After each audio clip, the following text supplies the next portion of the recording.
I got into the wrong car. That's how this whole thing started. One simple mistake on a Tuesday night in Washington, D.C., and suddenly I was sitting in the back seat of a black SUV that was definitely not my Uber, heading toward a destination I didn't choose, surrounded by men in dark suits who refused to answer my questions. My name is Sarah Mitchell.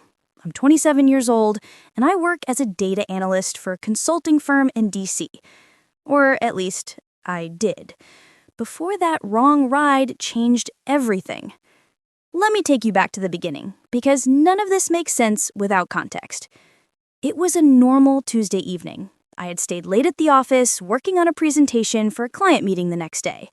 By the time I finished, it was almost 9 p.m., and I was exhausted. I ordered an Uber to take me home to my apartment in Georgetown. The app said my driver would arrive in 3 minutes. Black SUV, license plate ending in 742. I went downstairs and stood outside my office building, checking my phone. It was cold for October, and I was tired and ready to be home. When a black SUV pulled up, I didn't look closely at the license plate. I just opened the door and got in. That was my first mistake. The second mistake was not noticing immediately that there were already 3 people in the car. 2 men in dark suits in the middle row of seats, and a driver up front who was definitely not the smiling woman named Jennifer that my Uber app showed. I slid into the back seat, pulling the door closed behind me. The child locks engaged with an audible click. That's when I looked up and realized something was very wrong. The 2 men in front of me were staring straight ahead, not acknowledging me at all. The driver was pulling away from the curb without asking for my destination, and the interior of this car was much nicer than any Uber I had ever been in. "Excuse me," I said. "I think there's been a mistake." No one responded. The driver kept driving. The 2 men kept staring forward. "Hello?" I said louder. "Can you hear me? I need to get out. This isn't my car." Still nothing. I tried the door handle. Locked. I tried the window button. Nothing happened. I pulled out my phone to cancel my Uber and call 911, but before I could, one of the men spoke. "Put the phone down," he said. His voice was calm but firm. "Who are you?" I demanded. "Where are you taking me?" "Put the phone down, Miss Mitchell," the man repeated. "We're not going to hurt you, but you need to comply with our instructions." "How do you know my name?" I asked, my heart starting to pound. "Just put the phone down," the man said again. I looked at the phone in my hand. I looked at the locked doors. I looked at these men who clearly knew who I was. And I made a calculation. If they wanted to hurt me, they already would have. So I put the phone down. "Good," the man said. "I'm Agent Harrison. This is Agent Chin. We're with the Secret Service." "The Secret Service?" I repeated. "Why would the Secret Service be kidnapping me?" "We're not kidnapping you," Agent Harrison said. "We're protecting you." "From what?" I asked. "I'm nobody. I'm a data analyst. I work on corporate consulting projects. I don't need Secret Service protection." "Miss Mitchell," Agent Chin spoke for the first time. 2 hours ago, you sent an email to your supervisor containing an attachment. That attachment has caused a significant problem." "What attachment?" I asked, genuinely confused. I sent dozens of emails today. "The presentation you were working on," Agent Harrison said. "It contained classified information that you should not have had access to." I felt my stomach drop. "What classified information?" I asked. "My presentation was about market trends for a retail client." Agent Harrison turned slightly in his seat to look at me. "Miss Mitchell, did you download any files from external sources while preparing your presentation?" I thought back through my evening. I had been pulling data from various sources, creating charts and graphs. At one point, I had been looking for economic statistics and found a government database that seemed to have exactly what I needed. The numbers were publicly available, or so I thought. I may have pulled some economic data from a government website, I admitted, but it was public information. It wasn't marked classified. "It was marked classified," Agent Chin said. "You accessed a secure database using credentials that don't belong to you." What? I said. No, I used my company login. Whatever database I accessed it legally. The car was heading into a part of DC I didn't recognize. We were moving away from Georgetown, away from my apartment. Where are we going? I asked. Somewhere secure, Agent Harrison said. We need to determine how you access classified material and what you've done with it. I haven't done anything with it. If I accidentally accessed something I shouldn't have, I'm sorry, but this is a mistake. It's not a mistake if classified material ends up in the hands of foreign operatives. Foreign operatives, I practically shouted. I sent a presentation to my boss who is a 55-year-old man who plays golf and complains about his ex-wife. He's not a foreign operative. Are you sure about that? Agent Harrison asked. I opened my mouth to respond and then closed it. Because actually, I wasn't sure. I didn't know much about Tom's personal life. He had been my supervisor for 2 years, but we weren't close. He gave me assignments, I completed them, we had brief professional interactions. I didn't even know where he lived. Who is your supervisor? Agent Chen asked. Tom Richardson, I said. He's a senior consultant at Morrison Associates. Agent Harrison and Agent Chen exchanged a glance. What? I asked. What does that look mean? We'll discuss it when we arrive, Agent Harrison said. The car pulled into an underground parking garage. We went down several levels, deeper than I thought any parking garage could go. Finally, we stopped in a section that was completely empty except for a few other identical black SUVs. The doors unlocked. Agent Harrison gestured for me to exit. Where are we? I asked, stepping out of the car. My legs felt shaky. A secure facility, Agent Harrison said. Please follow us. They led me to an elevator. Agent Chen scanned a badge and pressed a button with no number on it. We descended for what felt like a long time. When the doors opened, we were in a hallway that looked like it belonged in a government building. Fluorescent lights, bland walls, doors with security keypads. They took me to a small room with a table and 4 chairs. It looked exactly like an interrogation room from a TV show. Sit, Agent Harrison said. Am I under arrest? I asked.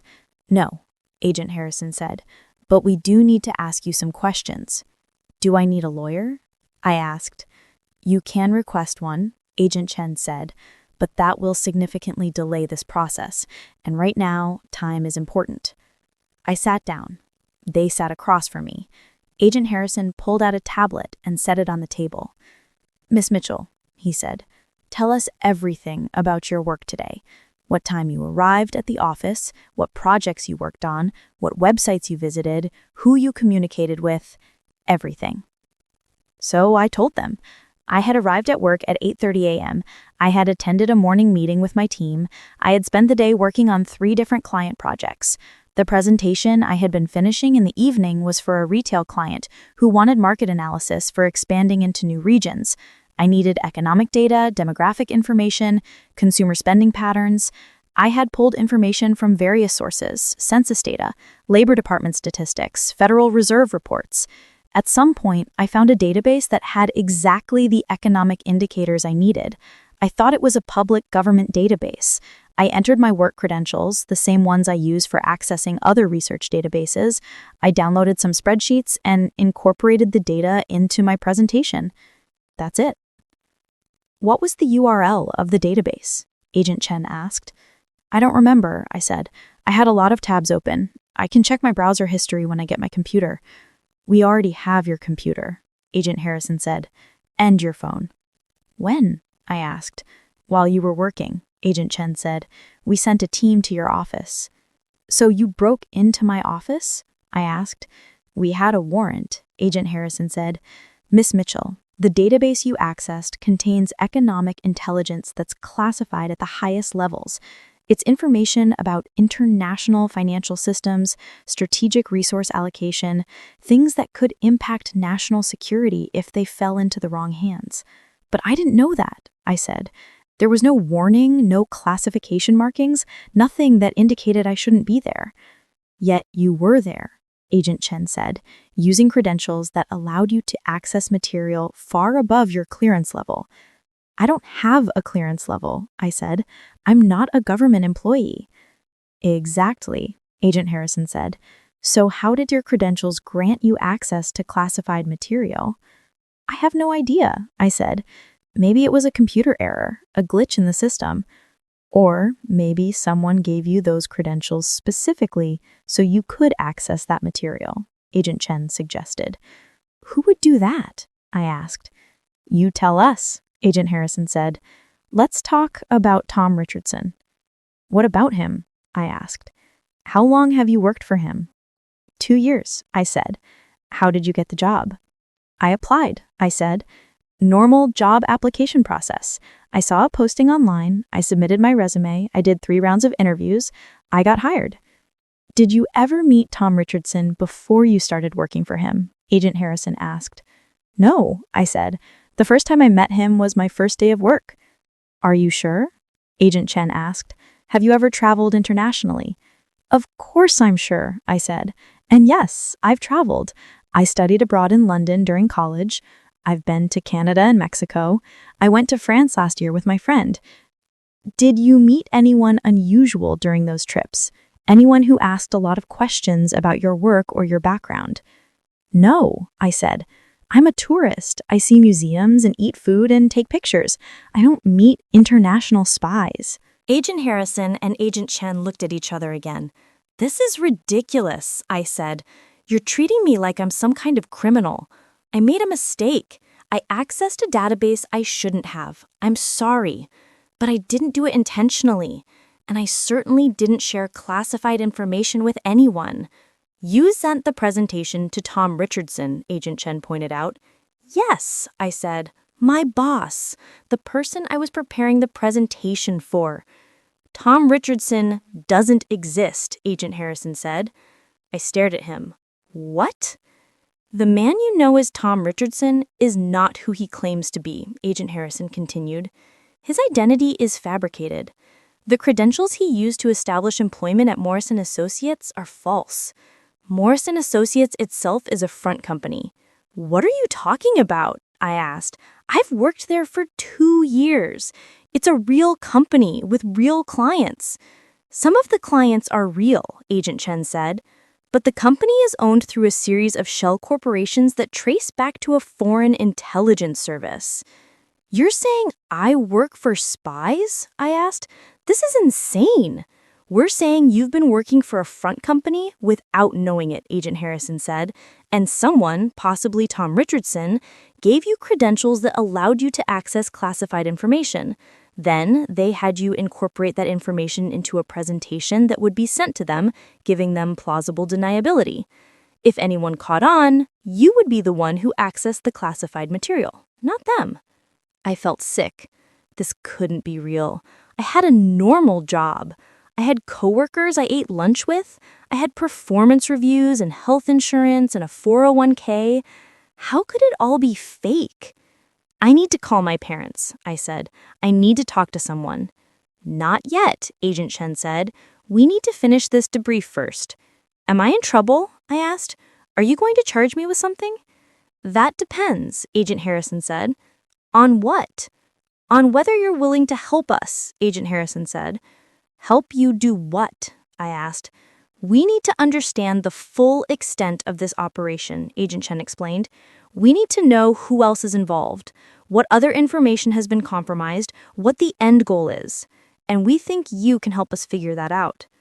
I'm just a data analyst, I said. I don't know anything about spy operations. Exactly, Agent Harrison said. You're the perfect cover. No one would suspect you because you genuinely don't know anything. But now that we know what's happening, we can use that.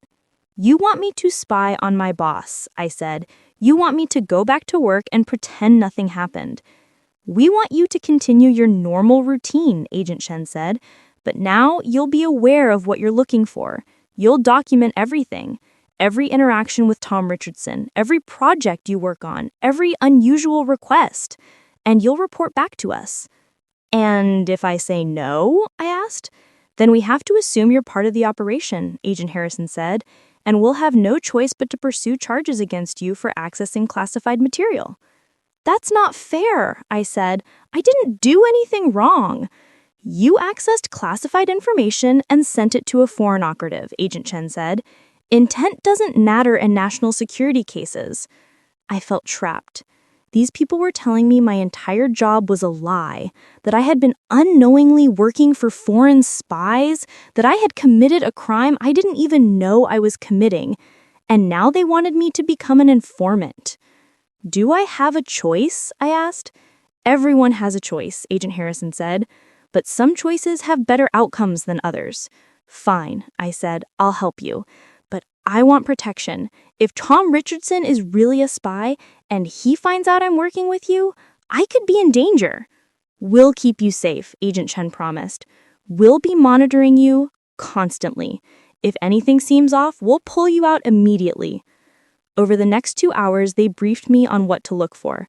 They taught me how to document information without being obvious. They gave me a phone that looked identical to my regular phone but had secure communication software installed. They made me memorize a code phrase to use if I felt threatened. And then they drove me home. It was almost 2 a.m. when I finally walked into my apartment. I felt exhausted and terrified and completely overwhelmed. The next morning, I went to work. I walked into the Morrison Associates office on K Street like I did every day. I said hello to the receptionist. I got coffee from the break room. I sat down at my desk and opened my computer. Everything looked normal, but I knew it wasn't. Around 10 a.m., Tom Richardson stopped by my desk. "Sarah," he said, "do you have a minute?" "Sure," I said, my heart racing.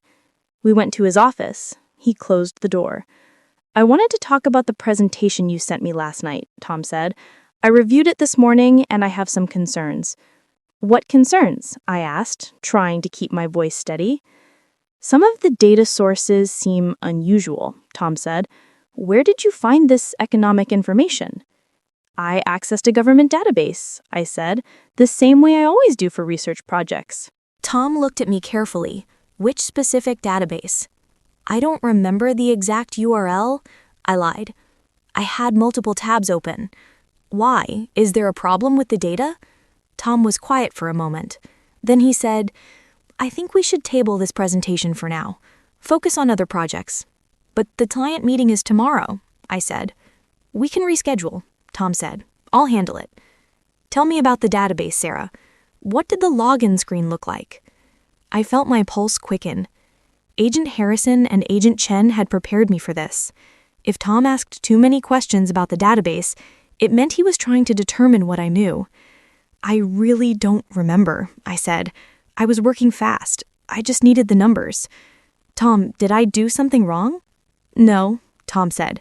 "But in the future, clear all data sources with me before incorporating them into client materials. We need to maintain quality control." "Of course," I said. "I'm sorry if I made a mistake." "You didn't make a mistake," Tom said. "But we need to be careful. These are sensitive projects." After I left Tom's office, I went to the bathroom and used the secure phone to text Agent Chen. "He's asking about the database. He wants to know details about what I accessed." The reply came within seconds. "Good. That confirms he's aware.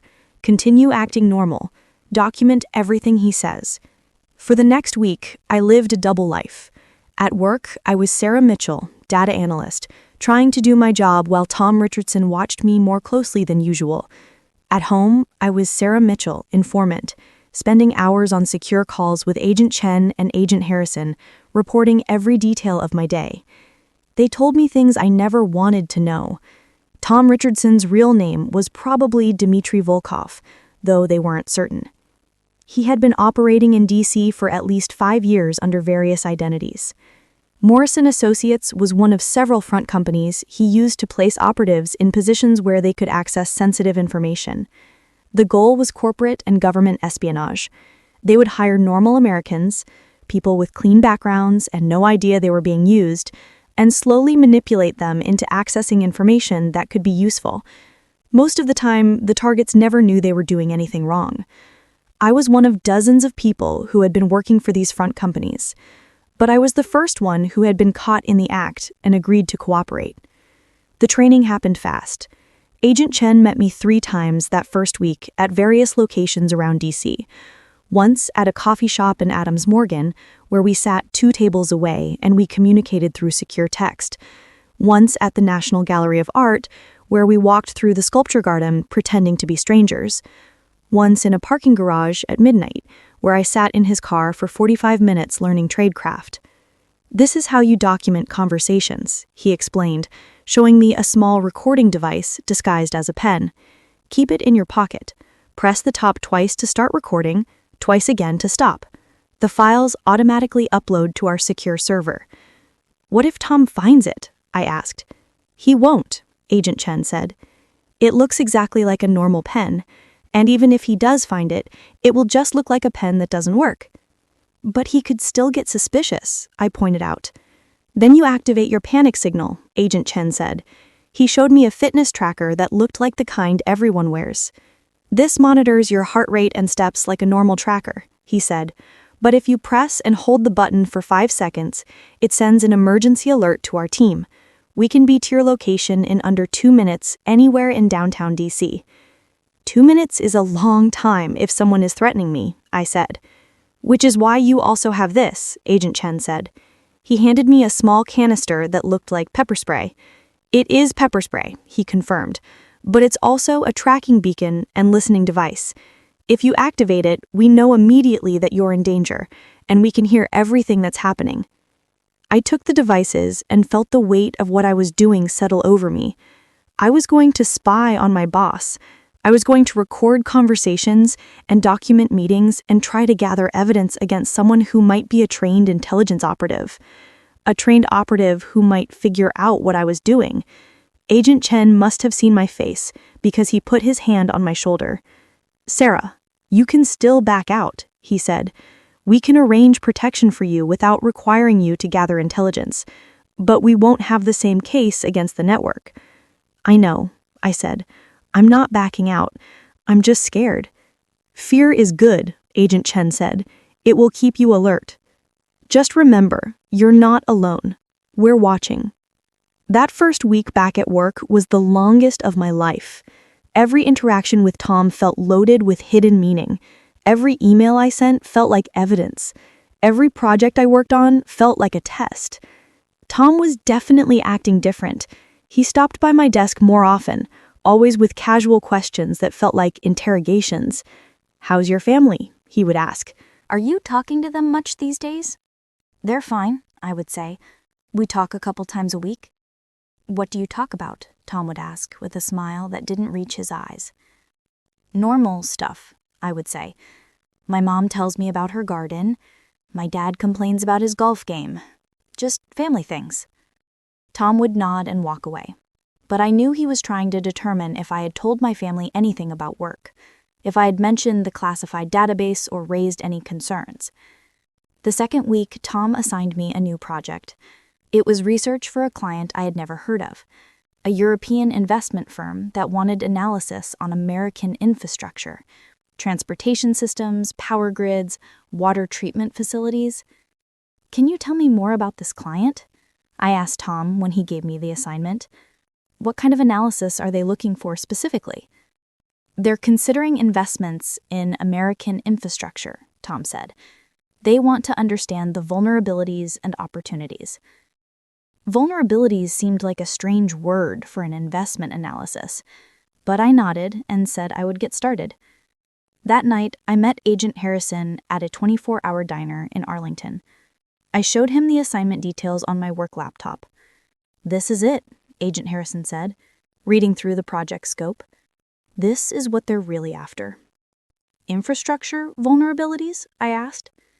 "They're not actually looking to invest," Agent Harrison said. "They're mapping American infrastructure to identify weaknesses, weak points that could be exploited in a cyber attack or physical attack." "You're saying my new client is planning terrorism?" I asked, my voice rising. Agent Harrison glanced around the empty diner. "Keep your voice down," he said. "We don't think they're planning terrorism directly, but this information could be sold to people who are." "This is too much," I said.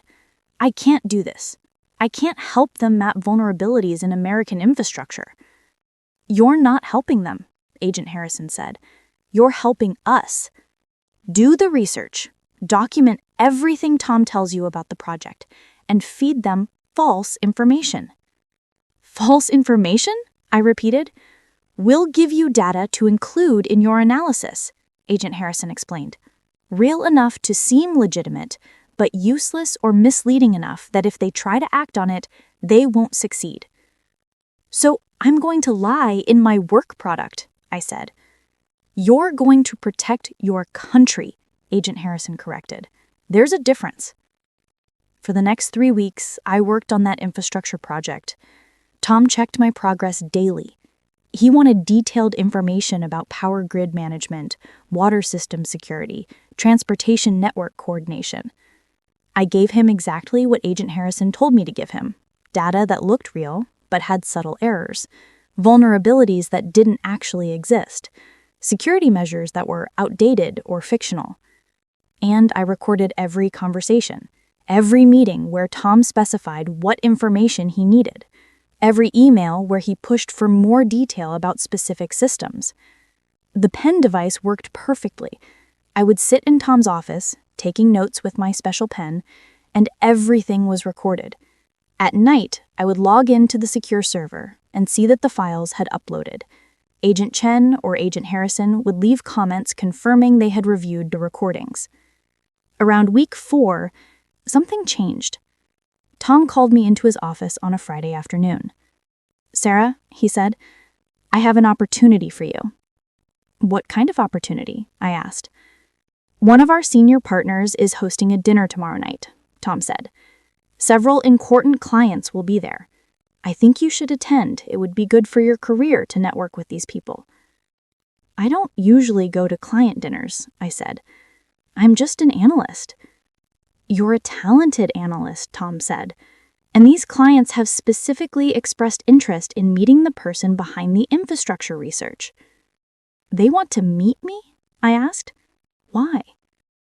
They're impressed with your work, Tom said. They think you have potential. It's a compliment, Sarah. You should be pleased. I called Agent Chen immediately after leaving Tom's office. They want me to go to a dinner with clients tomorrow night, I said. Clients who supposedly want to meet me because of the infrastructure project. This could be important, Agent Chen said. Did Tom give you details about where and when? It's at someone's house in McLean, a senior partner named Robert Crane. Dinner starts at 7 p.m. Tom said he would pick me up at 6:30. We know Robert Crane, Agent Chen said. He's another suspected front. If they're bringing you to his house, they're moving you deeper into the operation. Should I go? I asked. Yes, Agent Chen said, but you'll be wearing more sophisticated recording equipment, and we'll have a team outside the house the entire time. The next evening, I met Agent Chen in a hotel room 2 blocks from my apartment. He had a female agent with him, someone I hadn't met before. This is Agent Kim, Agent Chen said. She's going to help you get ready.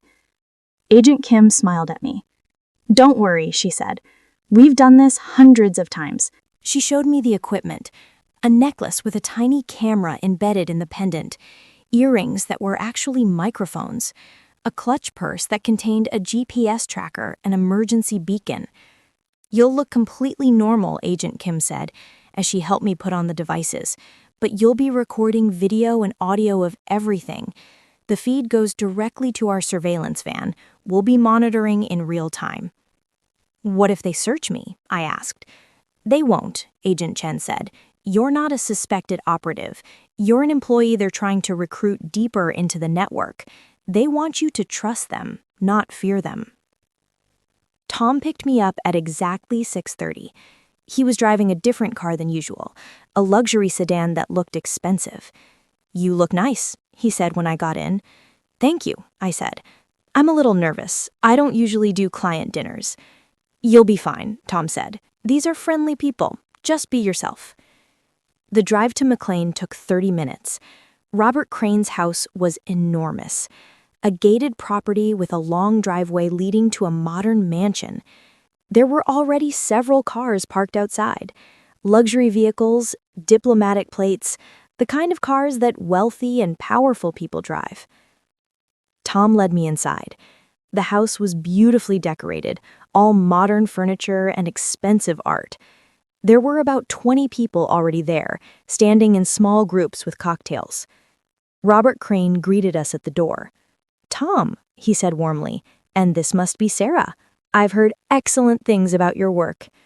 "Thank you," I said, shaking his hand. He was probably 60, distinguished-looking, with gray hair and an expensive suit. "Let me introduce you to some people," Robert said, taking my arm. I glanced back at Tom, who nodded encouragingly. Robert walked me over to a group of 3 men standing by the fireplace. "Gentlemen," Robert said, "this is Sarah Mitchell, the analyst Tom has been telling us about." The men turned to look at me.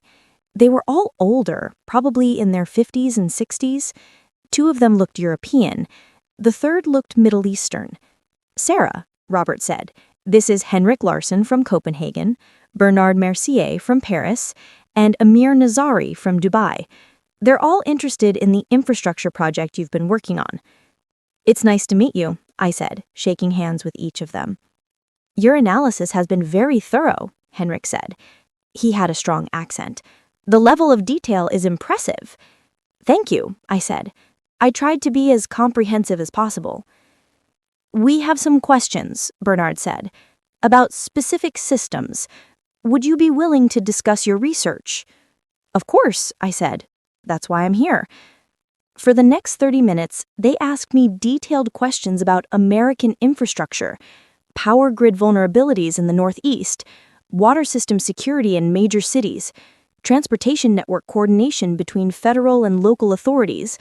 I answered everything the way Agent Harrison had coached me, giving them the false information, the misleading data, the useless details, all while the camera in my necklace recorded their faces and the microphones in my earrings captured every word. At one point, Amir leaned in close and said something that made my blood run cold. "You understand, Sarah, that this information is very important. Lives depend on its accuracy."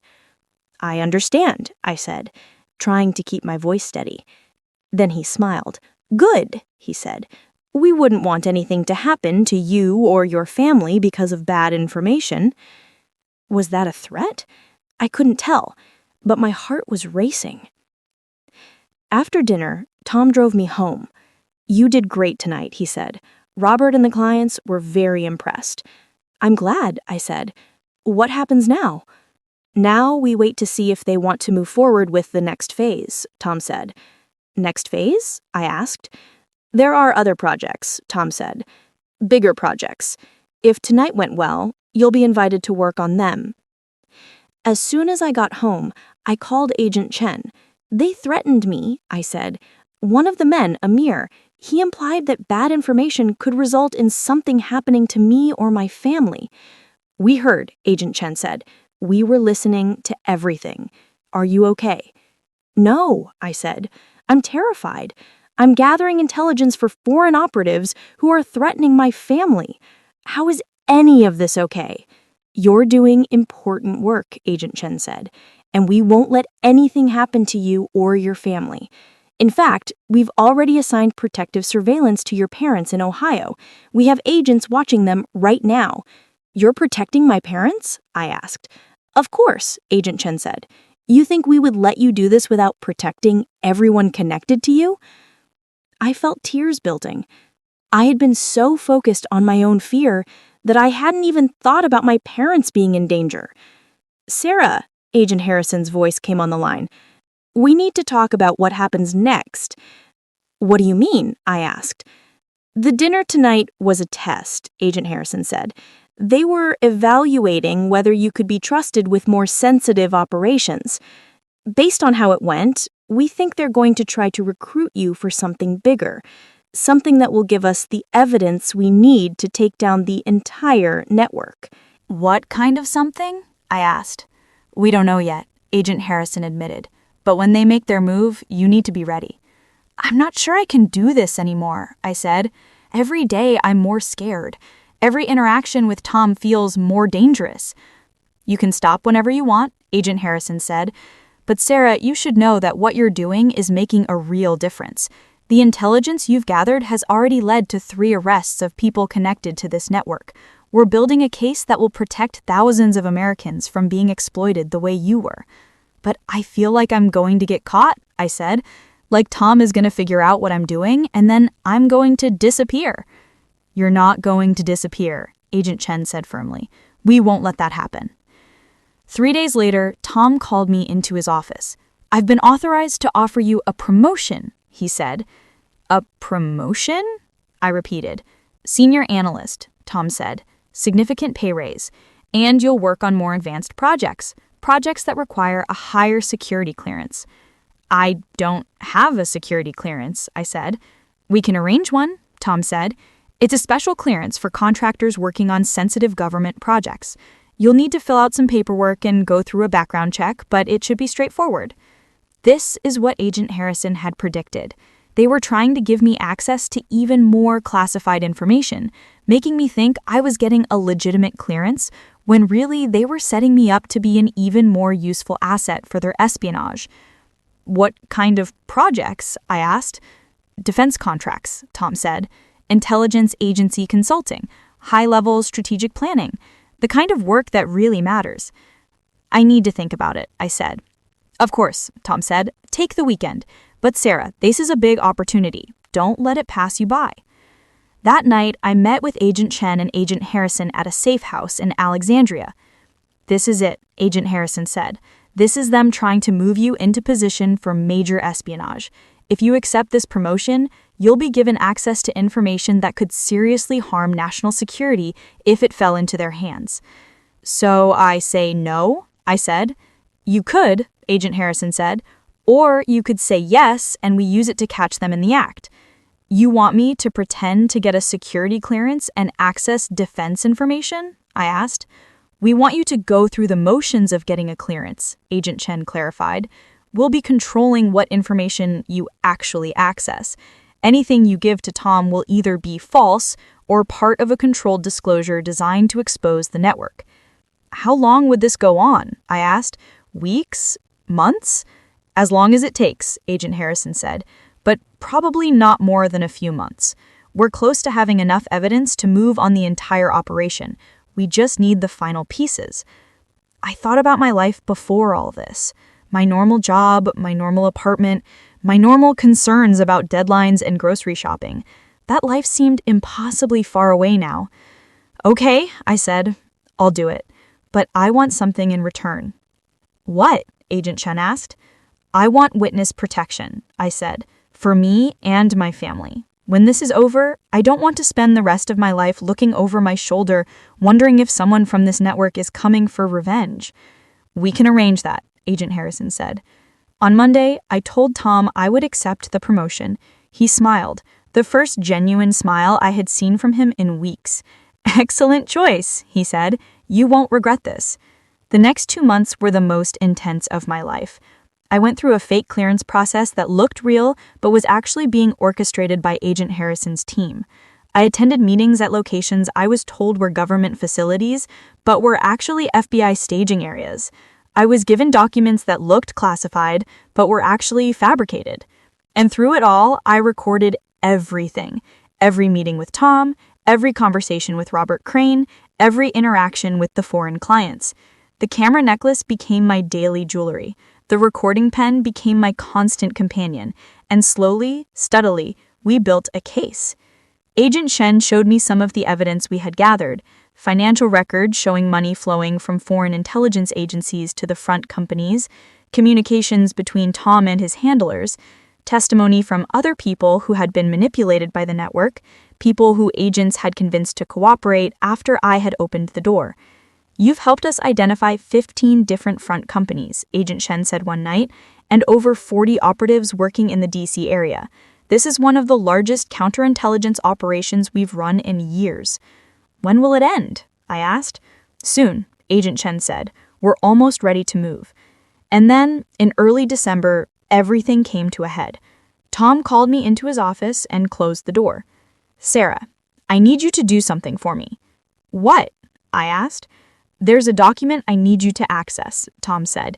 "It's in a Defense Department database, highly classified." "I need you to download it and bring it to me." I felt my heart start to race. This was it. This was the moment where they were asking me to commit clear, undeniable espionage. "What kind of document?" I asked. "Strategic defense plans," Tom said, "specifically related to cybersecurity infrastructure. Our clients are very interested in this information." "Tom," I said slowly, "this sounds illegal." "It's a gray area," Tom said. "You have clearance. You're authorized to access the database.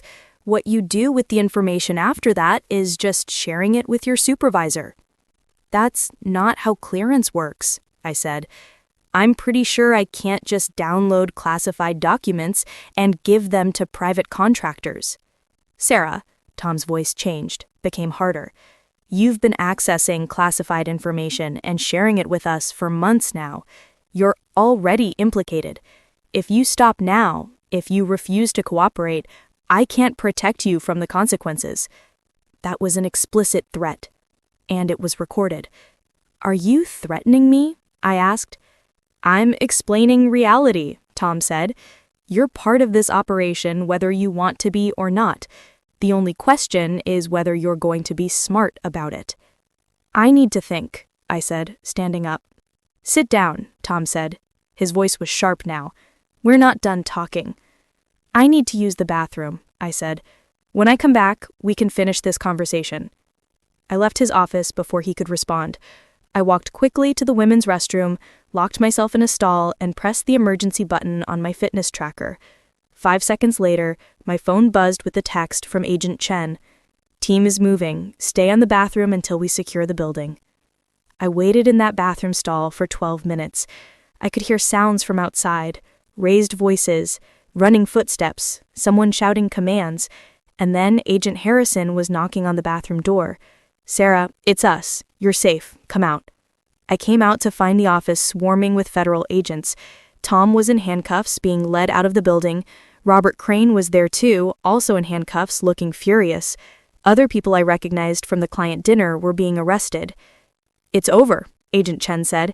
"We've arrested 15 people here, and simultaneous raids are happening at 6 other locations. By tonight, we'll have over 40 people in custody." "I did it?" I asked. "We did it," Agent Harrison corrected. "You were incredibly brave, Sarah. What you did today will protect thousands of people." I started crying then. All the fear and stress and tension of the past 3 months came pouring out. Agent Kim appeared with a blanket and led me to a quiet office where I could sit down. "It's over," she kept saying. "You're safe now. It's over." But it wasn't over. Not really. That was just the end of the beginning. The next 6 months were consumed by legal proceedings, grand jury testimony, depositions, meetings with prosecutors. The government was building cases against 47 people connected to the spy network, and I was their star witness, the one person who could explain from the inside how the operation worked, how innocent people were manipulated, how classified information was stolen. My face was all over the news. Not my real face. They protected my identity during the initial proceedings, but journalists knew there was a witness, someone who had worked inside the operation and then cooperated with federal agents. They called me Agent X, the whistleblower who broke open one of the largest espionage rings in decades. My real identity was supposed to stay sealed, but 3 weeks before the trial, someone leaked it.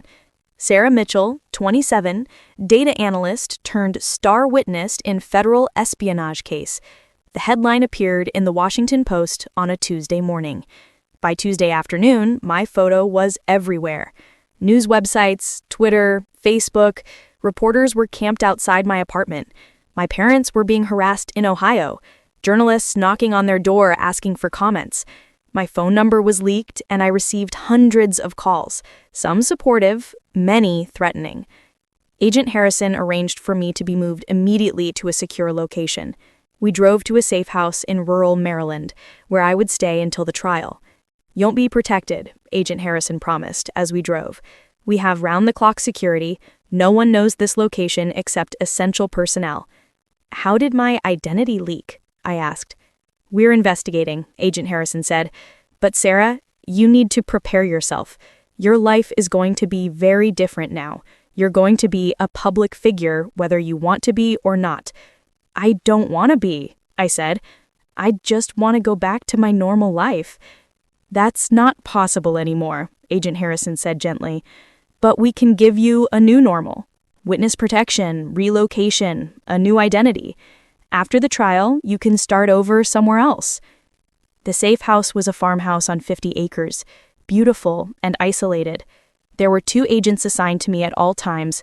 I spent my days preparing for testimony with the prosecutors, going over every detail of my story, making sure I could answer any question the defense might throw at me. The lead prosecutor was a woman named Janet Morrison. She was in her 40s, intense and brilliant. She had been prosecuting espionage cases for 15 years. Sarah, she said during one of our prep sessions, I need you to understand something. The defense is going to try to destroy your credibility. They're going to paint you as someone who knowingly participated in espionage and is now trying to save yourself by testifying against others. I didn't knowingly participate, I said. I was manipulated. I know that, Janet said, and the jury will know that. But you need to be prepared for them to attack you. They're going to ask about every database you accessed, every document you downloaded, every email you sent. They're going to try to make you look guilty. I am guilty, I said. I did access classified information. You're guilty of making a mistake, Janet corrected. You're not guilty of espionage. There's a difference. The trial started in February. It was held in a federal courthouse in Alexandria with extra security. The defendants were tried in groups. Tom Richardson, whose real name was confirmed to be Dmitry Volkov, was in the first group along with Robert Crane and 3 others. I testified for 3 days. The prosecution questioned me for the first day and a half. I told my entire story. How I got the job at Morrison Associates, how I slowly was given assignments that required accessing sensitive information, how I had no idea I was working for a front company until the Secret Service picked me up that night.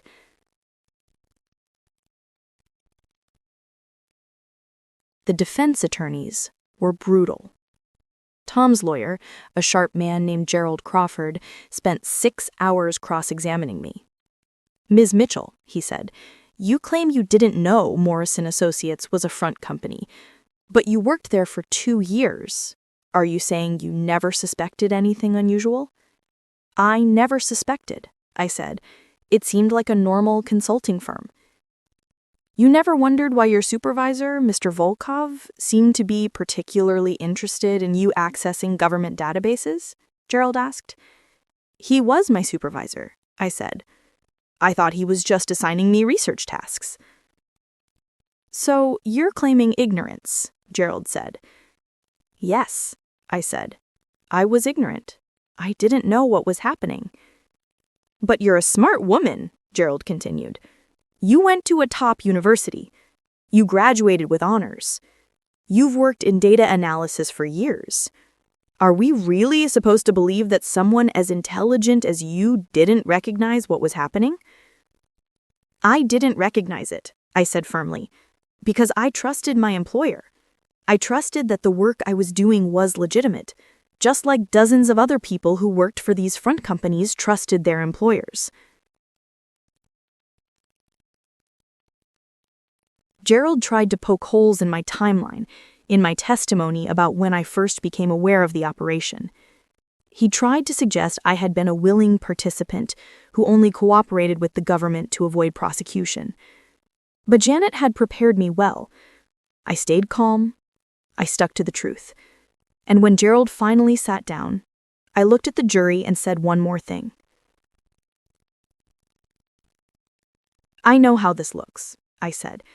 I know it seems impossible that I could work for a spy network for 2 years without realizing it. But that's exactly how these operations work. They target normal people, they give them normal-sounding jobs, they slowly manipulate them into crossing lines they don't even know exist. I was one of those people, and if it can happen to me, someone educated and careful, it can happen to anyone. The jury deliberated for 4 days.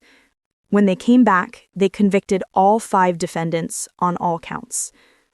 Tom Richardson, Dmitry Volkov, whatever his real name was, received 25 years. Robert Crane received 20 years. The others received sentences between 15 and 18 years. There were 3 more trials over the next 4 months. I testified in all of them. Each time, the defense tried different tactics to discredit me. Each time, the jury believed my story. By June, 42 of the 47 defendants had been convicted. The remaining 5 had taken plea deals. The spy network was dismantled.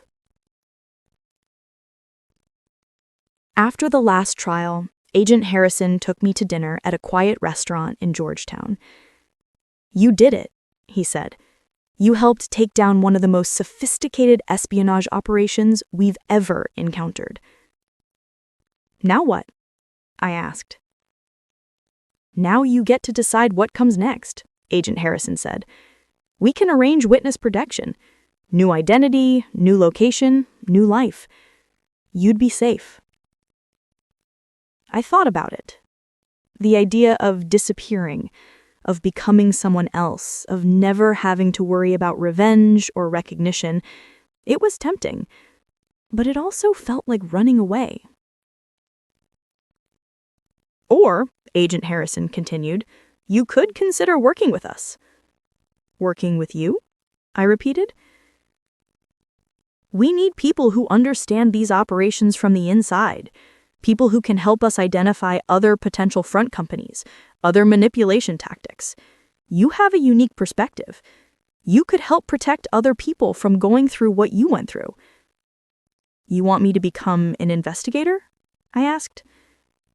"I want you to consider using your experience to make a difference," Agent Harrison said. "Think about it." I didn't think about it. For 2 weeks, I stayed at the safe house and considered my options. I could disappear into witness protection and try to build a quiet life somewhere. Or I could take the job Agent Harrison was offering and turn this nightmare into something meaningful. In the end, the choice was obvious. I called Agent Harrison and told him I wanted the job. I started training in July. The FBI has a facility in Quantico where they train new agents.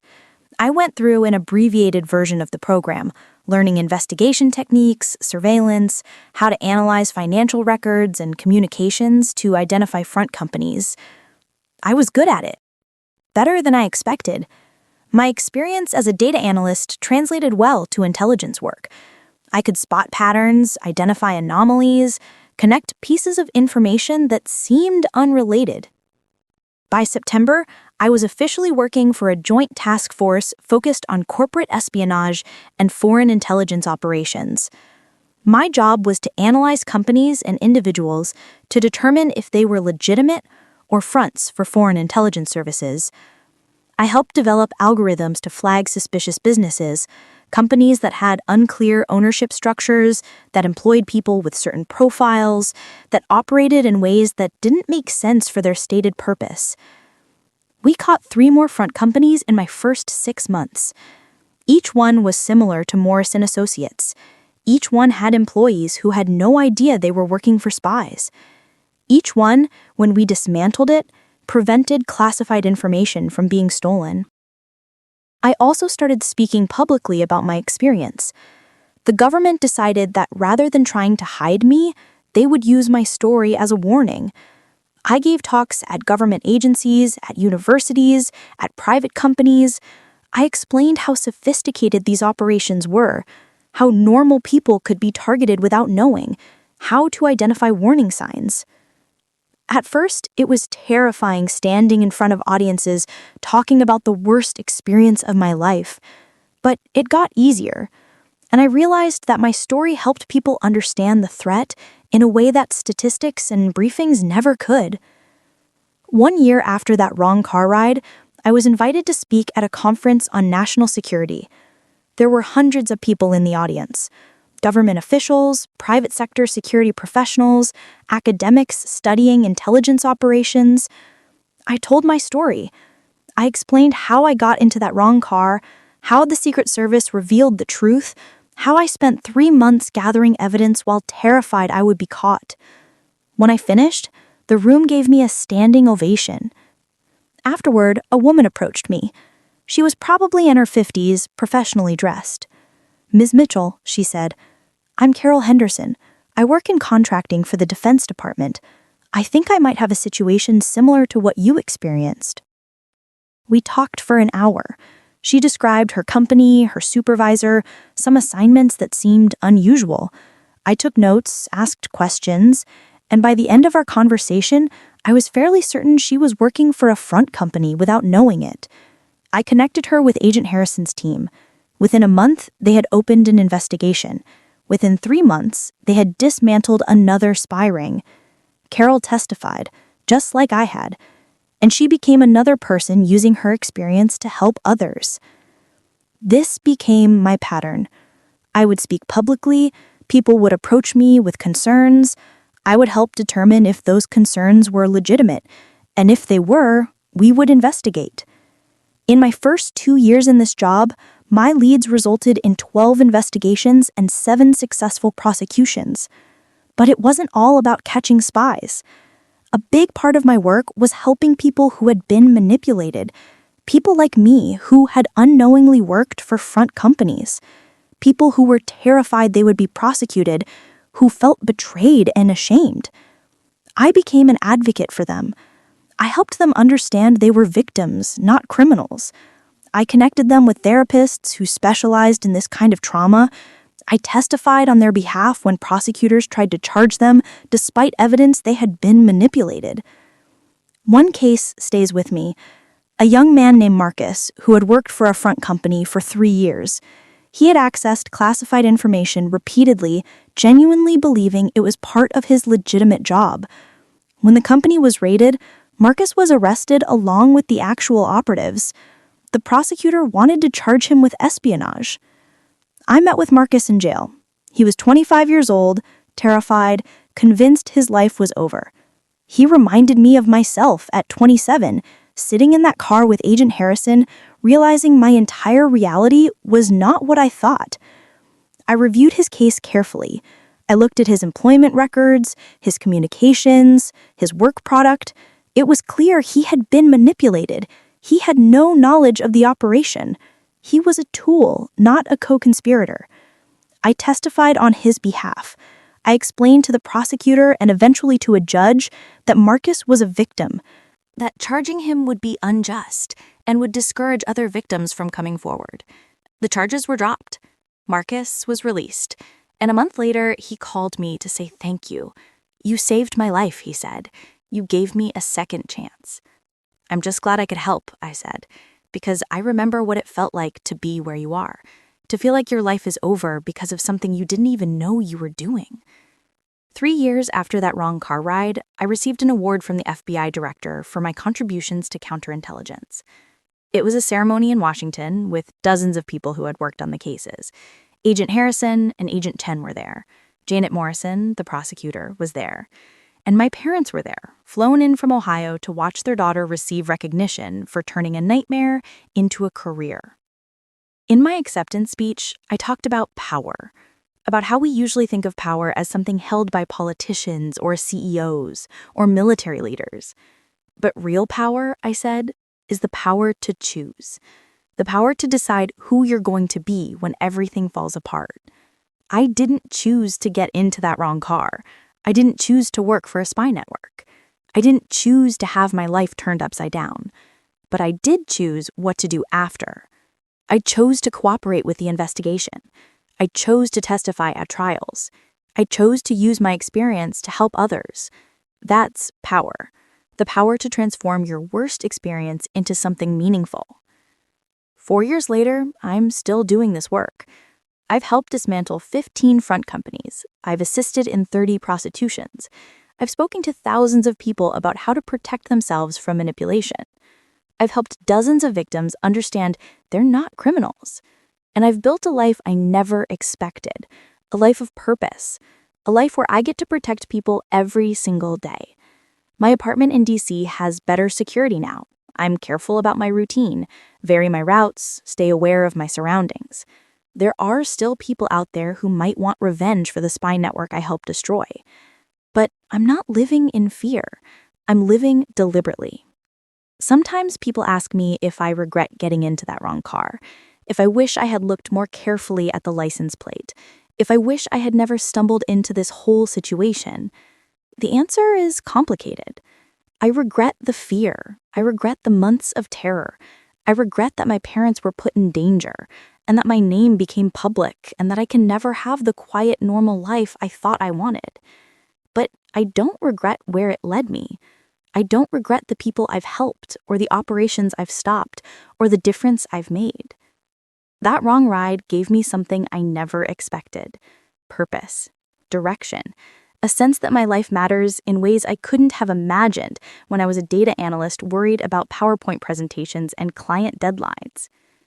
I ended up in the backseat of power, not the kind of power that comes with titles or authority, but the kind of power that comes from understanding how the world really works, from seeing behind the curtain, from knowing that you can make a difference even when you feel powerless. Last month, I gave a talk at a university. After the presentation, a young woman approached me. She was probably 22, maybe a senior or a recent graduate. "Miss Mitchell," she said, "your story is incredible, but I have to ask, were you scared the whole time?" "Every single day," I admitted. "Even now?" she asked. "Even now," I said. "But fear isn't a reason not to do something. Fear just means you understand the stakes." She nodded thoughtfully. Then she said, "I have a job offer, a consulting firm in DC. Good salary, interesting work, but some things about it seem a little off." I felt my pulse quicken. "Tell me about it," I said. We talked for 30 minutes. I asked her questions about the company, about the people who had interviewed her, about the projects they'd described. Some red flags jumped out immediately: unclear ownership structure, requests for security clearance before starting the job, projects that seemed to require accessing government information. I connected her with Agent Harrison's team. They're investigating now. Another potential front company. Another operation that might be stopped before innocent people are manipulated.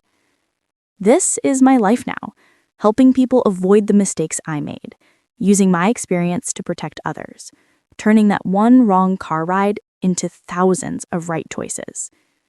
People sometimes tell me I'm brave, but I don't feel brave. I just feel like someone who got lucky. Lucky that the Secret Service found me. Lucky that Agent Harrison and Agent Chen were good at their jobs. Lucky that I had the chance to make a difference instead of being charged with a crime I didn't understand. And lucky that I chose to take that chance.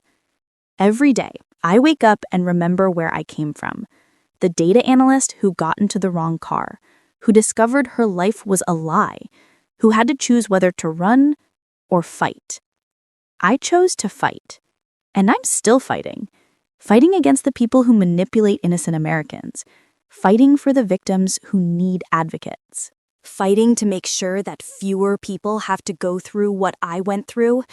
That's power. Real power.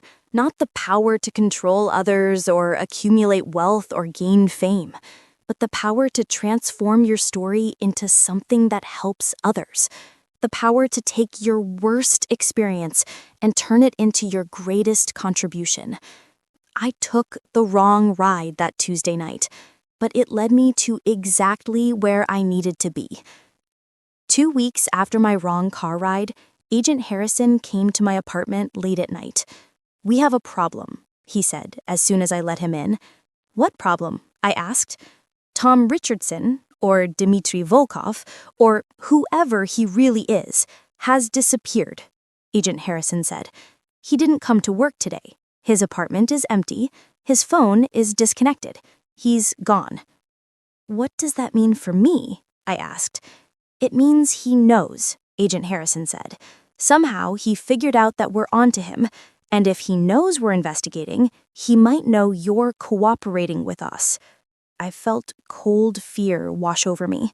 "So I'm in danger?" "We don't know," Agent Harrison admitted. "But we're not taking chances. We're moving you to a safe house tonight. Pack a bag. You're coming with me." I spent the next 3 days in a safe house in Virginia. It was a normal-looking suburban house, except for the armed agents stationed outside and the sophisticated security system. Agent Chen visited every day to update me on the investigation. They had found evidence that Tom Richardson had been planning to disappear for weeks. He had been moving money, closing accounts, erasing his digital footprint.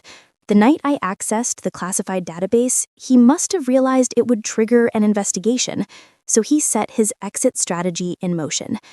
"But we caught a break," Agent Chen said on the 3rd day. "What kind of break?" I asked. "We traced some of his communications," Agent Chen said.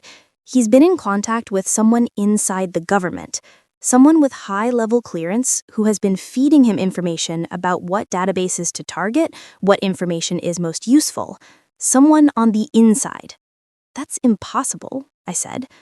"Who would do that?" "That's what we need to figure out," Agent Chen said. "And we think you can help us." "How?" I asked. "I'm in a safe house. I can't exactly go back to work and investigate." "You can do something better," Agent Chen said. "You can testify." "Testify?" I repeated. "We're building a case," Agent Chen explained, "not just against Tom Richardson, but against the entire network. We're going to dismantle this operation. But to do that, we need witnesses. People who can explain how they were manipulated, how the system worked. You're one of the only people who both worked for the front company and knows the truth about what was happening." "I don't want to testify," I said. "I don't want my face on the news. I don't want everyone to know I was stupid enough to work for spies without realizing it." "You weren't stupid," Agent Chen said. "You were targeted. There's a difference." A month later, I was sitting in a secure federal courtroom, testifying before a grand jury. I told them everything: how I got the job at Morrison Associates, how Tom Richardson supervised my work, how I accessed the classified database thinking it was legal, how I discovered the truth. The grand jury indicted 15 people connected to the spy ring. Tom Richardson, or Dmitry Volkov, was still missing, but they charged him in absentia. The trial took 6 months. I testified 3 times. Each time, I had to relive that night when I got into the wrong car, that moment when I realized my entire job was a lie. But I also met other people who had been targeted the same way I had. There was Michael, who had worked for a different front company doing research on defense contracts. There was Jennifer, who had been hired as a translator and unknowingly passed classified communications to foreign handlers. There was David, who had worked in IT and been manipulated into providing access to secure networks. All of us had been normal people doing normal jobs, never knowing we were being used. In the end, 12 of the 15 defendants were convicted. They received sentences ranging from 10 to 25 years. The investigation led to reforms in how classified databases were secured. And I became a person I'd never wanted to be. Someone with a story. Someone who had been part of a major espionage case. After the trial, the government offered me a job. Agent Harrison said they needed people who understood how these operations worked from the inside. People who could help identify other potential front companies and protect other innocent people from being manipulated. I took the job. I now work for a task force that investigates corporate espionage and foreign intelligence operations. I help analyze companies to determine if they're legitimate or fronts. I interview people who might have been targeted without knowing it. I use my experience to help protect others. It's strange work. Every day I think about how one wrong car ride changed my entire life. If I had looked more carefully at that license plate, if I had noticed the men in suits before getting in, if I had refused to cooperate with Agent Harrison and Agent Chen, everything would be different. But maybe it wouldn't be better. Because now I understand something important. power isn't always obvious. It doesn't always look like politicians or CEOs or military leaders. Sometimes power looks like a quiet data analyst who stumbles into classified information. Sometimes it looks like the choice to cooperate instead of resist. Sometimes it looks like the decision to use your story to help others. I took the wrong ride that Tuesday night, but in a way, it was the right ride, because it took me from a fake job where I was being used without knowing it to a real purpose where I can make a difference. I ended up in the backseat of power. Not the power I expected, not the power I wanted, but power nonetheless. The power to choose who I wanted to be after everything fell apart. And I chose to be someone who helps people avoid the mistakes I made. Someone who investigates the shadows where spy rings hide. Someone who understands that the most dangerous operations are the ones that look completely normal. 3 years later, I still sometimes think about Tom Richardson. Where he is, what he's doing, if he ever thinks about me, the data analyst who accidentally caught him. I'll probably never know, but I do know this. The work I do now matters. Every front company we shut down is a dozen people who won't be manipulated the way I was. Every operative we catch is a network that can't harm national security. Every reform we implement is a safeguard that makes it harder for this to happen again. My friends ask me sometimes what I do for work. I tell them I'm a consultant, which is true in a way. I just don't mention what I'm consulting on. My parents know some of the story. They know I was involved in a federal case. They know I work for the government now, but they don't know the details. How scared I was that night in the car. How betrayed I felt when I learned the truth. How many times I've had to testify about the worst mistake of my life. I keep the secure phone they gave me that first night. I don't use it anymore, but I keep it as a reminder. A reminder that nothing is quite what it seems. That the wrong ride can become the right destination. That sometimes the backseat of power is exactly where you need to be. Did you like my story? Which city are you listening from? Let's meet in the comments.